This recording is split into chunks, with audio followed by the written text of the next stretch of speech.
पुरानी पेंशन बहाली कई राज्यों में चुनावी मुद्दा बनकर उभरी है।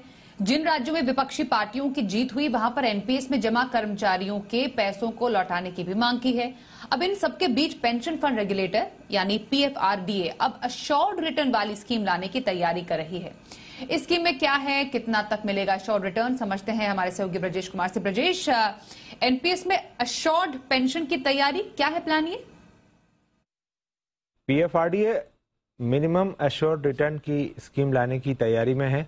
हालांकि ये स्कीम सितंबर तक ही आनी थी, लेकिन इसमें जो फंड मैनेजर से जुड़े नियम हैं उनको लेकर कुछ दिक्कतें थी, जिसकी वजह से ये नहीं आ पाया था। तो अब जून तक इसको लॉन्च करने की बात जो है वो हो रही है। इसमें जो कहा जा रहा है कि करीब जो मौजूदा रिटर्न है करीब 10% के आसपास का, जो 13 साल का एवरेज रिटर्न है एनपीएस का, उसका आधा यानी करीब 5% तक, 4 से 5% के बीच में रिटर्न जो है एश्योर्ड हो सकता है। यानी कि अगर जो कमाई है वो इससे कम होती है तो भी 4 से 5% का रिटर्न जो सब्सक्राइबर होंगे उनको मिलेगा, और अगर ज़्यादा होती है तो वो तो मिलेगा ही मिलेगा, लेकिन 4 से 5% का एश्योर्ड रिटर्न होगा।